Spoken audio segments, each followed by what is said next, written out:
Fala, meu amigo e minha amiga, seja muito bem-vindo a mais um editorial do nosso canal. Ora lá, tem cada coisa que acontece na política que deixa a gente literalmente cabelo em pé. Já pensou o Donald Trump tendo uma ajuda de peso? Nada mais, nada menos do que o Superman. Parece até piada, mas não é piada. E o Superman acaba de declarar apoio ao Donald Trump.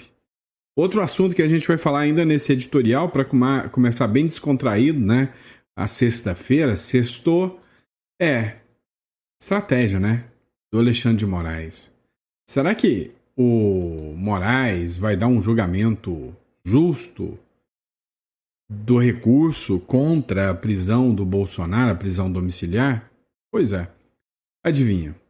O recurso foi para a primeira turma. Era uma decisão que, no mínimo, tinha que ser decidida em plenário, né? Nós vamos falar sobre isso. Vem cá. Deem um prêmio ao repórter que flagrou o ministro Alexandre de Moraes numa cena não tão coloquial para o ministro do Supremo. Qual é o prêmio? Demissão. É assim que funciona, né, a democracia do Brasil. Inclusive, né, falando de democracia do Brasil, a democracia do Brasil está se tornando, né, cada vez mais um par internacional. Está entrando em atrito, briga direta com o governo americano. E aí veio o ministro do Lula e disse que bom que nós estamos sofrendo sanções. Isto será, né, nada mais nada menos do que bom para o Brasil. Também tem declaração do Eduardo Bolsonaro, com críticas a Hugo Mota. E aí, o que foi esquisito é que enquanto o Eduardo Bolsonaro critica o Hugo Mota, o líder da oposição, Sóstenes Cavalcante, pede perdão ao Hugo Mota. Não caiu muito bem, não. O pessoal não gostou muito da fala do Sóstenes Cavalcante, não. Mesmo, né, depois do Hugo Mota ainda ter feito a oposição de otário. Também tem repercussão na Globo News sobre a publicação da Embaixada Americana falando que está monitorando o ministro Alexandre de Moraes e vai pegar todos os seus aliados.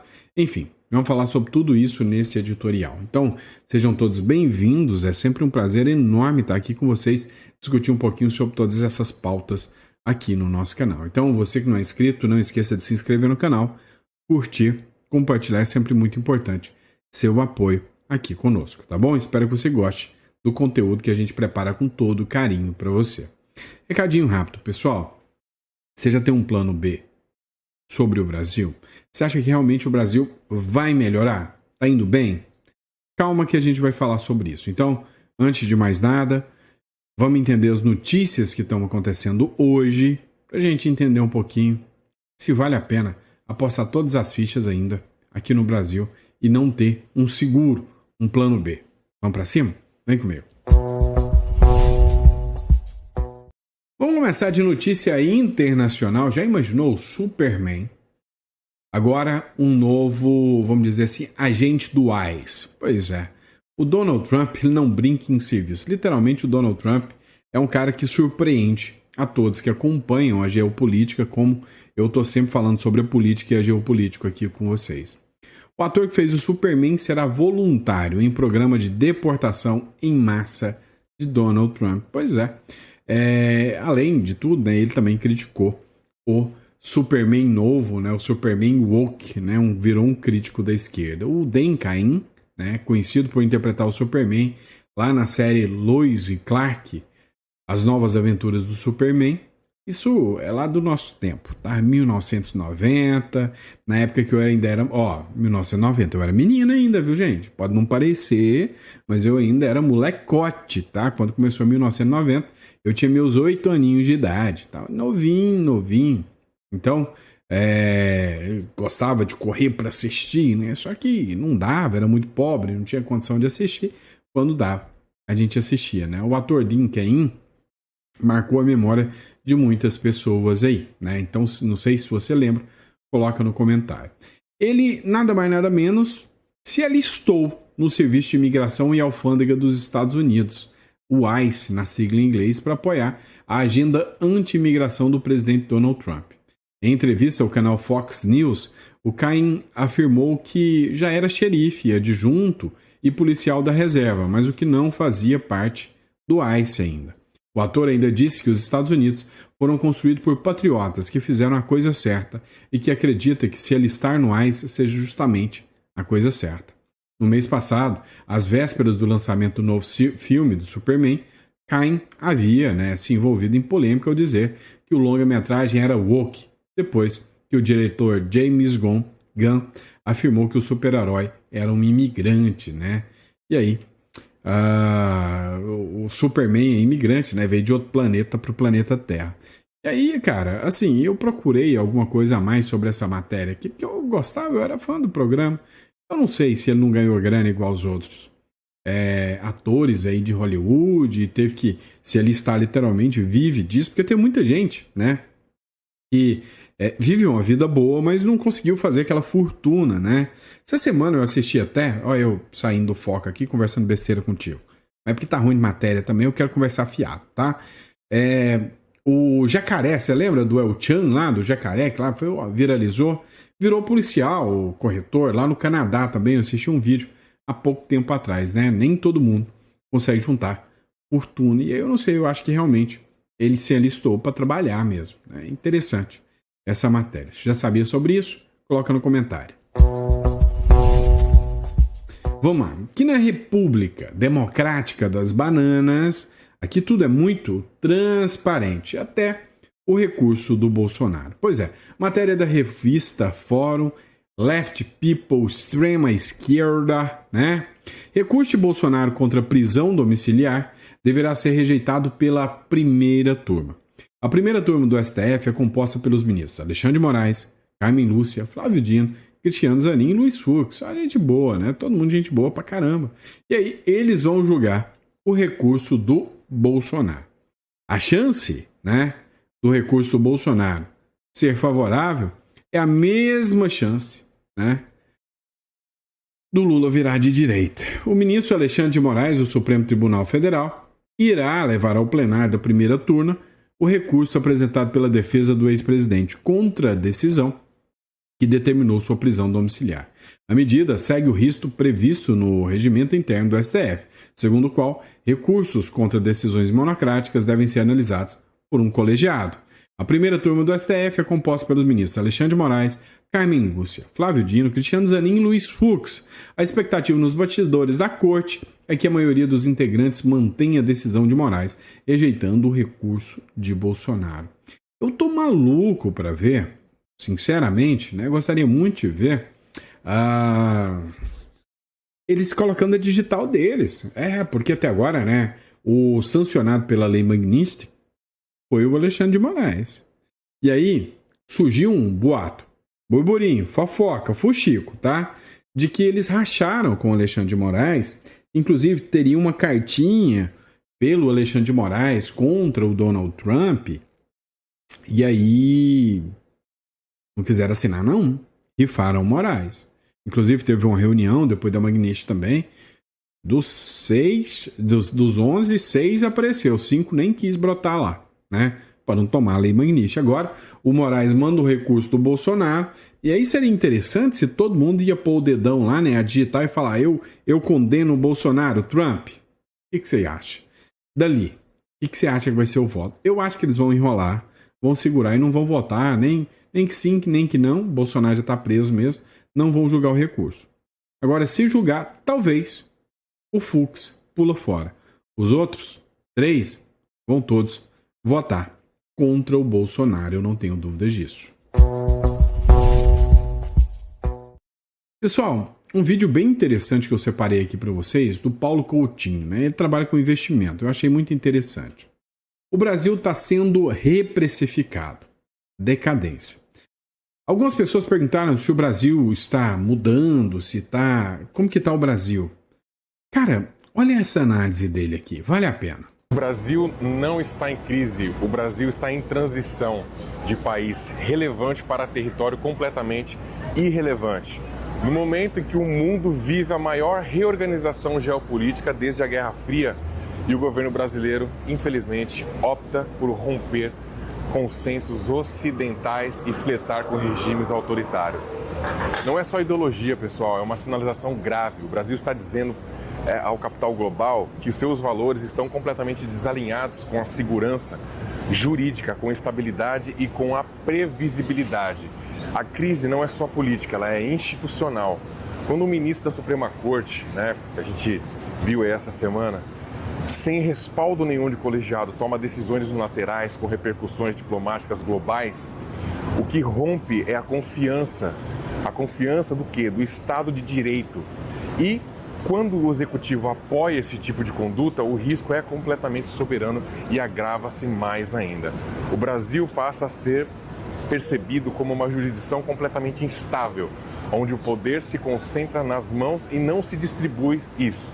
Investidores institucionais não se intimidam com narrativas ideológicas, Óbvio que não. Eles seguem a métrica, credibilidade, segurança jurídica, coerência diplomática. E nisso o Brasil falha em todos os níveis. O resultado, desconto de risco permanente, fuga de capital e, mais grave, perda da relevância estratégica no mapa global. O Brasil está sendo punido, pessoal. Está sendo reprecificado e ninguém percebeu. E essa conta não será barata. Dolarize os seus investimentos enquanto você ainda pode fazer isso. Paulo Coutinho Investe, que é a publicação, eu tenho que citar o mérito, tá? O que você precisa entender, tá? Por que eu quis colocar esse vídeo? Hoje, um pessoal lá da Flórida me procurou, no meu escritório, que faço consultoria de investimentos. Eles têm uma fintech aqui no Brasil, tem um banco aqui no Brasil. E aí agora, alguns investidores, dos Emirados Árabes estão com investimento, querem fazer um aporte de 100 milhões. Então, me procuraram para fazer a estruturação. Só que eles querem fazer isso, só que o público que vai fazer o resgate desse dinheiro, que vai fazer esse aporte, tem medo do Brasil. O que os caras me procuraram para mim fazer um estudo, uma análise? Abrir uma empresa lá no Uruguai, fazer uma mudança. Aqui, que é a sede, se tornar a filial e a sede se tornar do Uruguai. Por quê? Por causa da segurança jurídica do Uruguai, eles poderem ter mais respaldo em usar a filial aqui no Brasil, ou seja, fazer uma transição. Isso só acontece quando o país está indo para o lixo, tá? Está indo para o lixo. É por isso que eu aviso para vocês sempre, meu amigo, dolarize o seu dinheiro. Não confie. Quem deixou lá, Bolívar, lá na Venezuela, nunca imaginou que o dinheiro desvalorizaria tanto assim. Então, assim, uma das formas é você nos procurar, tá aqui na descrição. Abra uma conta em dólar no Uruguai, tira uma cédula, uma residência. E caso aqui der ruim, seu dinheiro está lá no Uruguai, você tem um lugar para você poder ir, para viver com liberdade. É bem diferente. E só lembrando que o Uruguai é caracterizado como um dos países com a maior liberdade de toda a América aqui, tá? De toda. Coisas boas e coisas ruins, mas é a liberdade, tá? Por exemplo, lá no Uruguai, você pode simplesmente entrar numa loja com sua carteira de identidade, se você não tem nada criminal, você consegue comprar uma arma. Por exemplo, também, a liberdade lá é tanta, se você gosta de fumar uma erva danada, também pode. Entendeu? Por quê? Porque lá eles determinam que a liberdade está acima, tá? Então, assim, o Brasil, você está perdendo as liberdades. Mas vamos lá, vamos falar de liberdade de fotografar? Próximo bloco. Dá uma olhada nisso aqui, pessoal. Jornal demite fotógrafo que flagrou o gesto obsceno de Moraes em estádio. Olha, né? Numa democracia, é lógico que esse tipo de coisa acontece. O cara vai lá, põe o dedinho pra cima, manda todo mundo tomate cru, e aí o culpado é o coitado do fotógrafo. Pois é, o jornal Estado de São Paulo demitiu na quarta-feira o fotógrafo Alex Silva, de 63 anos, né? Autor da foto em destaque, da qual o ministro Alexandre de Moraes manda os brasileiros, manda o Donald Trump, manda a democracia tomate cru, né? E aí o Alex, que é o culpado de se brincar, vai para o inquérito das fake news agora. Quando a gente observa isso, e a gente diz que a gente está num Estado democrático de direito, cara, sinceramente, o pessoal deve rir da nossa cara, deve achar que a gente é um bando de otário, né? Isso não é um Estado democrático de direito, não tem como tratar isso como um Estado democrático de direito. Não faz o menor sentido encarar isso, né? Assim. Agora, uma coisa é certa, né? O jornal falou que não, é porque o contrato dele já ia encerrar mesmo, é porque já ia acabar mesmo. É difícil de acreditar nessa narrativa, tá? Difícil de acreditar nessa narrativa, mas, né, chega aí a informação sobre a demissão, né, do fotógrafo. No próximo bloco a gente vai falar sobre a tarifa dos Estados Unidos. Veja, você vai ficar pobre, o seu dinheiro vai desvalorizar, o país vai virar um pântano econômico, mas veja como isso é bom. Matéria do Poder 360, pessoal. Tarifa dos Estados Unidos são oportunidade para o Brasil, diz Padilha. Olha que coisa linda. Nossa, isso aí é uma oportunidade, né? Que coisa maravilhosa. O ministro da Saúde afirmou que o país poderá se fortalecer a sua produção nacional. Taxas entraram em vigor nessa quarta-feira. Mas isso é lindo. Olha a produção nacional de Cuba, que coisa maravilhosa. Olha a produção nacional da Venezuela. Quem aí nunca comprou um produto venezuelano? Eu já comprei vários, né? Americano, não. Esses caras são fracos. Eu nunca comprei, né, nenhum produto americano, né? Sempre eu compro produtos venezuelanos, cubanos. Eles dominam o mercado. Então, né, vamos seguir o modelo deles e fortalecer a economia nacional. O ministro da Saúde, né, Alexandre Padilha afirmou nesta quarta-feira que as tarifas aplicadas pelos Estados Unidos sobre os produtos brasileiros são uma, abre aspas, oportunidade para os países expandir os parceiros comerciais e fortalecer a produção nacional. Olha que coisa linda. Eu vejo, em primeiro lugar, esse evento do dia 6 de agosto, o Tarifaço, como uma oportunidade para mobilizar tudo que nós podemos mobilizar no nosso país, de inteligência nacional, inteligência internacional, das parcerias nacionais e internacionais, para que o Brasil cada vez mais aumente sua capacidade de produzir. Ai, que lindo! Só que não, tá? Essa galera não entende nada de economia. Não é à toa que o Brasil está indo pro buraco, né? A curto prazo, essa galera vai rotar caviar. A curto prazo, vai ter uma deflação, vai baixar preço em alguns produtos, é fato. Se eu produzir um monte de estoque, se eu tenho gado no pasto para vender para os unidos, para os gringos, e aí os gringos não querem comprar mais, o que eu vou fazer? Vou ter que escoar esse gado, seja para o povo brasileiro, vou ter que baixar o preço. Olha que maravilha! O problema é que eu vou ter que fazer isso tomando prejuízo do que eu já investi. Eu fiz a previsão de investir com base na ração que eu paguei, porque eu ia vender a $130, arroba, né? O gado, sei lá. Eu fiz essa previsão. Eu fiz a previsão que eu ia vender a tantos dólares, por isso que eu paguei tanto funcionar. Agora, eu não vou conseguir vender a $130, eu vou vender agora a R$200. Opa! Vou tomar um prejuízo do cam... Não é um prejuízo. E aí o que eu vou fazer? Óbvio, eu vou vender esse gado. Das duas, uma. Ou eu vou dar linha daqui, ou eu vou produzir cana. Porque o que não falta aqui no Brasil é cachaceiro. Pelo menos eu vendo bem aqui. Então o que vai acontecer? Vai faltar carne lá na frente. E aí, se algum dia o mercado voltar a ter alguma qualidade, vai faltar produto. E aí o que vai acontecer? Taxa exponencial do crescimento. Mas deixa pra lá, o pessoal não sabe disso não, né? O pessoal nem sabe disso. Vamos lá, pessoal. O deputado Nicolas Ferreira, né?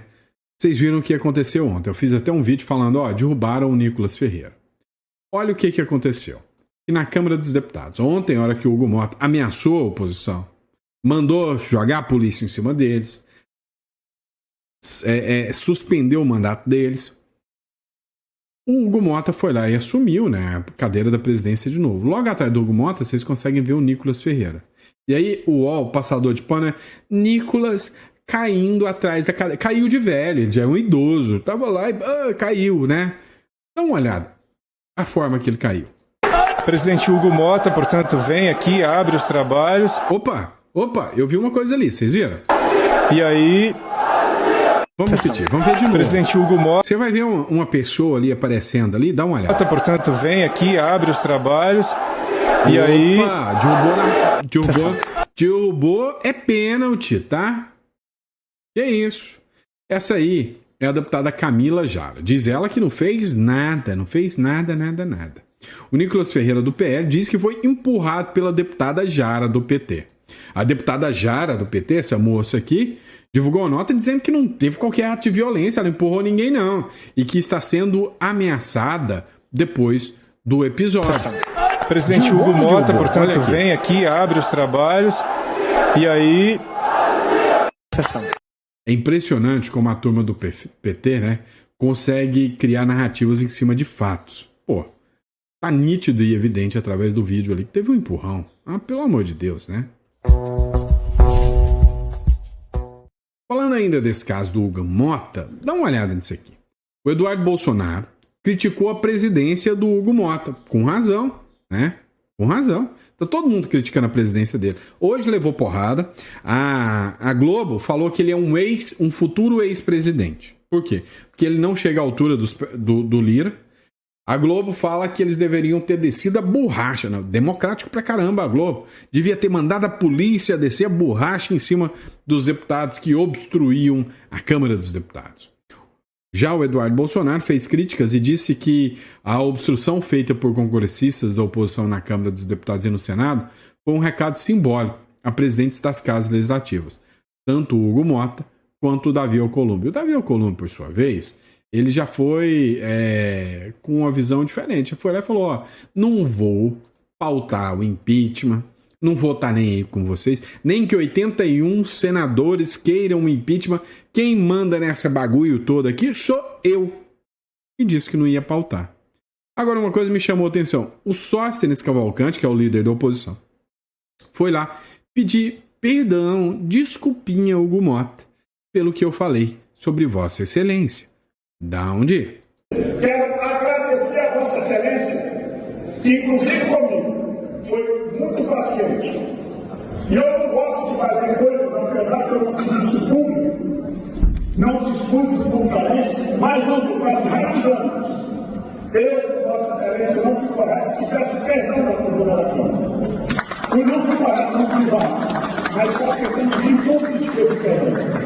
Acho que muitos colegas aqui, no calor da emoção, seja da esquerda, que eu vi uma colega da esquerda, agredindo o deputado Nicolas, ela não foi feliz, nós não estávamos emocionalmente estruturados para aquilo. E se depender de mim, presidente, conversei muito com o deputado Nicolas, se depender do PL, nós não vamos representar contra o deputado da esquerda. Sabe por quê? Porque ele emocionalmente estava com todos nós, inclusive ele. Tem que pedir perdão. Nós precisamos de uma reconciliação nessa casa, de boa convivência, para dar exemplo para o Brasil. O Brasil nos olha, inspirado em nós fomos votados. Tem gente que acreditou na gente para estar aqui. Nós precisamos pacificar esse país. Vamos lá. Vocês viram aqui, não sei se o áudio estava legal para vocês ouvirem, mas o Sóstenes Cavalcante disse o seguinte, olha, estava todo mundo com ânimos exaltados, eu te peço perdão, teve uma deputada que foi cá, empurrou o Nicolas, ela também estava exaltada, ela também não deve ser punida, não deve acontecer nada. Você sabe o que aconteceu? O Mota descumpriu um suposto acordo com a oposição, e se a oposição fez acordo com o Mota, né? Boba da oposição. O Mota negou o acordo e disse que tomará providência após a obstrução. O presidente da Câmara afirma que medidas em relação à suspensão do mandato dos deputados envolvidos no movimento serão decididas até o final do dia. Hugo Mota diz que pode suspender o mandato de toda a oposição. São quase 80 deputados, são 60 e poucos deputados, na verdade, que podem ser suspensos por 6 meses. Agora vem cá. Se a gente já nem tem oposição, né? Porque a oposição hoje não pode nada. Imagina literalmente com toda a oposição suspensa. Suspensa. Se o Hugo Mota fizer isso mesmo, o que vai sobrar desse Brasil? O que vai sobrar aqui? Meu amigo. Aqui, ó, isso aqui tá deixando todo mundo bipolar. Eu tenho certeza que você já tá com os nervos à flor da pele, igual a mim, né? A gente tá ficando tudo bipolar. Num dia a gente acorda e fala, opa, agora vai. No outro dia fala, nossa, eu tô ferrado. No outro dia você fala, não, e agora? Agora vai. No outro dia, meu Deus, vou ser preso. Não é assim que funciona aqui? Eu me sinto assim. Você pensa como eu? Então, assim, tem dia que eu faço um editorial e falo, opa, tá melhorando. Aí no outro dia eu falo, nossa, gente, dá até vômito de falar isso aqui, né? Então, assim, é o que se tornou o Brasil. É o que se tornou o Brasil. E aí, sim, há um risco real, né? De suspender vários deputados, quase toda a oposição aí. Isso é democracia? É não.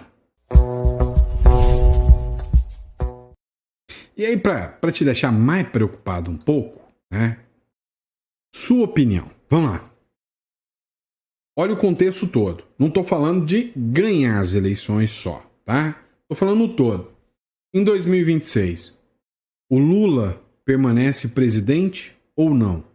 É o que eu estou te falando. Você entendeu o que eu quis te dizer? Eu não posso te dizer. Na democracia do Brasil eu não posso te dizer. Mas em 2026, o Lula permanece presidente ou não? Qual a sua opinião? Porque veio uma opinião aqui do Dr. Luiz Lousada. Ele é vereador, né? De qual município? Eu não sei de qual município ele é. Se alguém souber, conhecer o Dr. Luiz Lousada, Vitor Lousada, perdão, coloca no comentário aí. Vou te deixar nem tomar café da manhã de jeito, tá? Por causa dessa aqui. Ele garante que o Lula será presidente em 2027. Escuta o que ele falou. Lula só não ganha as eleições no ano que vem se ele morrer. Caso contrário, você já pode considerá-lo como presidente reeleito. Entenda uma coisa, nenhum presidente no Brasil jamais perdeu uma eleição com o poder na mão, exceto nosso presidente Bolsonaro. Ele não fazia parte da engrenagem, não agradou a máquina, foi praticamente engolido. O PT está no poder há quase 20 anos. E mesmo quando ele sai, continua mandando, porque o PT entende exatamente como o jogo funciona, domina todas as peças que decidem o placar. O verdadeiro poder do Brasil não está no Planalto, ele está numa sala sem povo, sem voto e principalmente sem limites. Se chama STF. E aí que o projeto do poder do sistema se protege. É ali que todos se defendem. Quando você olha com calma para quem ocupa aquelas cadeiras, você entende por que o Brasil virou o que virou. Cristiano Zanin, advogado de Lula por mais de 10 anos, hoje julga as ações contra o governo que defendeu. Flávio Dino, ex-ministro da Justiça, ex-governador do Maranhão, pertence ao Partido Comunista, um comunista assumido, ganhou pelo PCdoB e hoje ele veste a toga. Dias Toffoli foi advogado da CUT do PT, virou ministro do STF sem nunca ter sido juiz, sem nunca ter passado em qualquer concurso público. Edson Fachin assinou um manifesto de apoio à candidatura de Dilma em 2010 e inclusive anulou os processos contra Lula, o que fez com que ele voltasse à presidência. Barroso subiu no palco e disse: nós derrotamos o bolsonarismo, ou também falou, perdeu Mané. Juiz que escolhe o lado não deveria ser juiz. Agora, Alexandre de Moraes, o grande, virou o símbolo de poder absoluto. Investiga, censura, prende, julga. E o que você acha disso? Você acha que isso é equilíbrio? Isso é justiça? Isso é blindagem? E nós, como um todo, podemos a qualquer hora ser presos por expressar nossas opiniões. E isso que se diz sobre o Brasil. Eles estão fazendo muito bem o dever de casa. As pessoas estão com medo de ir para as ruas, medo de falar. O STF correu para controlar as redes sociais antes de 2026, porque aqui a verdade ainda escapa. E isso incomoda muito. Bolsonaro lidera todas as pesquisas, está inelegível, mas agora querem a prisão dele. Na realidade, eles querem a morte dele. Não por justiça, mas, por exemplo, para que ninguém mais tente escapar ou tente desafiar o sistema. Só para a Globo foram 470 milhões de reais em publicidade. Globo, UOL, Folha, Estadão, todos querem proteger o sistema, todos fazem parte do teatro. E quem elege o PT? O Nordeste, o mais simples. Não é por preconceito, é por estrutura. Milhões de brasileiros vivendo sob necessidades básicas, sem acesso à internet, sem debate, sem consciência política, sem consciência crítica. E em 2025, o governo lançou o Pacotão da Bondade. Tá vendo? Presta atenção o que é esse Pacotão da Bondade. Vê o que ele vai converter. É o Pacotão da Maldade. Luz elétrica gratuita, gás de cozinha, acesso à internet gratuito, ilimitado, aplicativos gratuito para quem? Só se for para eles, né? Porque quem paga essa conta são todos nós, a longo e a curto prazo. A ajuda que parece presente, mas funciona muito bem com a colheita. Eu não falo de fraude nas urnas, eu falo de fraude moral. Quando o estômago grita, a liberdade cala. E você e eu, e quem não vota no Lula, é refém de um Supremo inquestionável, refém de uma mídia vendida. Lula só não... Escutou o que ele falou? Olha, a grande preocupação, a grande questão de tudo isso aqui, tá? É que você verá, escuta o que eu tô te falando. A pressão do povo tá grande, A pressão norte-americana está grande e você verá a eleição mais cara do mundo. Essa eleição, presta atenção no que eu estou falando.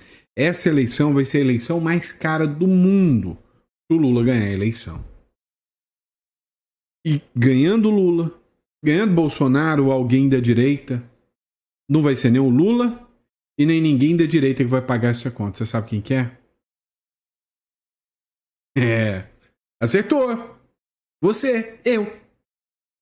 Por isso que eu te falo. Vale a pena investir todas as suas fichas aqui no Brasil, mesmo que você acredite no futuro aqui ainda. Eu preciso que você entenda. Para pensar um pouco. Está na hora de você internacionalizar. Se você pensa em ficar no Brasil, pelo menos internacionalize. Criar uma LLC nos Estados Unidos. Criar uma holding, uma offshore no Uruguai. É algo que você não tem como fugir. Tá? A grande questão é, você vai criar uma LLC nos Estados Unidos. Se o Lula ganhar amanhã ou depois, você vai poder ir para os Estados Unidos? Você vai ter condição de ir para os Estados Unidos? Agora, atravessar a fronteira seca, você tem, aqui no Uruguai. Então, você quer criar uma estratégia para se blindar, para internacionalizar? Na descrição aqui, tá? Você vai clicar. E se o seu negócio é proteger o patrimônio que você já construiu, holding, offshore, clica no link correspondente. Você acha que o negócio está feio, a situação está complicada, mas o caminho de você resolver isso é através de imigração? Não, eu quero um plano B, quero começar minha vida lá fora, se aqui der ruim. Você tem que ter uma residência, senão você vai ser um clandestino. Vai acontecer igual o povo da Venezuela que vem aqui para o Brasil. É maltratado, é escorraçado, não tem documentação. É isso que você espera para sua vida? Pois é. Clica aqui na descrição e entenda como isso pode impactar a sua vida. Tá bom? Abraço, fica com Deus e até o próximo editorial.